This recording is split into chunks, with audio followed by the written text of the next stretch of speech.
What is up, everybody? It is Shane at Family Fun RV, and I'm bringing you another episode of Shane's Secrets. One of the things I want to talk to you about today in this episode is the fact that we get a lot of customers coming in to our service department with electrical issues, whether it be battery issues, converter issues, charging issues, all kinds of electrical issues. It is a very common thing in the RV world. And there are a few things that are very common that lead to those and cause those issues in the first place. And most of the people, when we ask them, didn't even know that they weren't supposed to be doing something that was causing it in the first place. And the most common thing when somebody comes in and they say, my battery's not working, my battery's not holding a charge, is the fact that most people leave their trailer or their motorhome plugged in for days, weeks, forever at a time. And that can and will fry your battery. It'll overcharge your battery and kill it, and it's a very common thing that happens. And so I definitely recommend that you don't do that.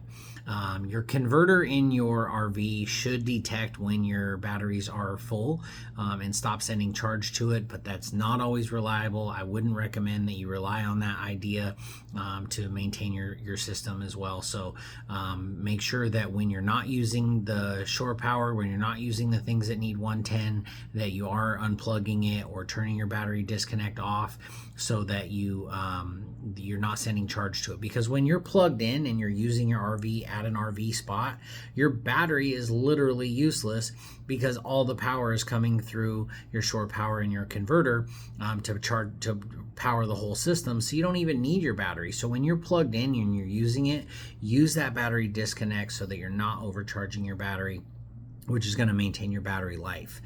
Same concept with solar. Solar will continue to send charge to your battery when it's hooked up. Solar chargers will also detect when your battery is fully charged and stop sending charge to it. But again, not always 100% reliable. So when your battery is fully charged, either turn the battery disconnect off or unplug the battery, whatever you need to do, so that you're not overcharging your battery. And so going back to the idea of solar, if you are going to be dry camping and you're not plugged in and into shore power, then having multiple batteries is very important to really capture the benefit of having solar. Having one little Group 24 12-volt battery with solar is not going to capture enough battery and store throughout the day to continue to run everything, especially with this day and age. A lot of trailers and RVs are coming with 12-volt refrigerators, 12-volt appliances, TVs, things like that. And one Group 24 battery is not going to be enough to be able to really get you the benefit of having that solar. So I definitely recommend upgrading to Group 27s, Group 31s, even going to 2 deep cycle 6 volts, which have a lot more amp hours than the 12 volts.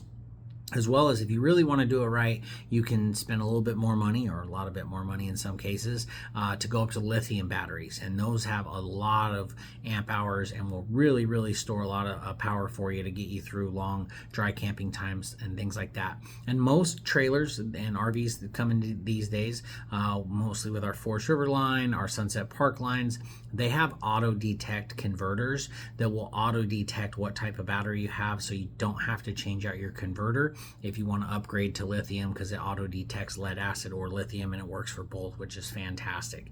So I definitely recommend have the right battery capacity for what you're going to be using it for, so that you can run it consistently throughout your trip and not have interruptions and your refrigerator stop working or something like that and having to recharge it all the time.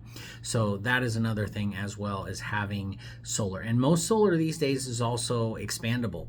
A 30 amp charger can withstand, and most of them are wired to where you can mount multiple solar panels when they're usually plug and play on top of the RV. So if you want to add more panels, it's a lot easier because you just need to mount the panel, plug into the existing one, and you can get more panels up there and not have to change out your solar charger or the wiring or anything like that, because most of them are wired to be able to hold between 400 and 600 watts of solar through that system. So if you do plan on doing extended dry camping trips, then getting more solar, having the right battery to be able to capture that solar is very, very important.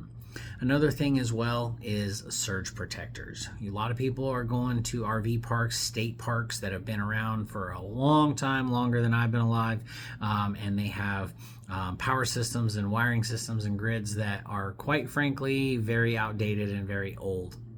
And when you're thinking about being out in the woods and you got 30, 40, 100 RVs all plugged into the same electrical system, if you get a situation where it starts warming up during the day and everybody's air conditioner kicks on at the same time, or there's a lightning strike nearby and hit something, you're going to get a surge of power, and that can really damage your battery system, all your electrical stuff, your power converters, all that kind of stuff.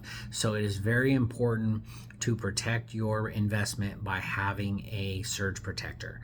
Now, you got to make sure you got the right one, because if you're doing any trips where you're going to be running off of a generator, not all surge protectors can run off of a generator. So make sure that if that is something you plan on doing, that you get the right one for you that is going to be able to be used with a generator, because not all of them are.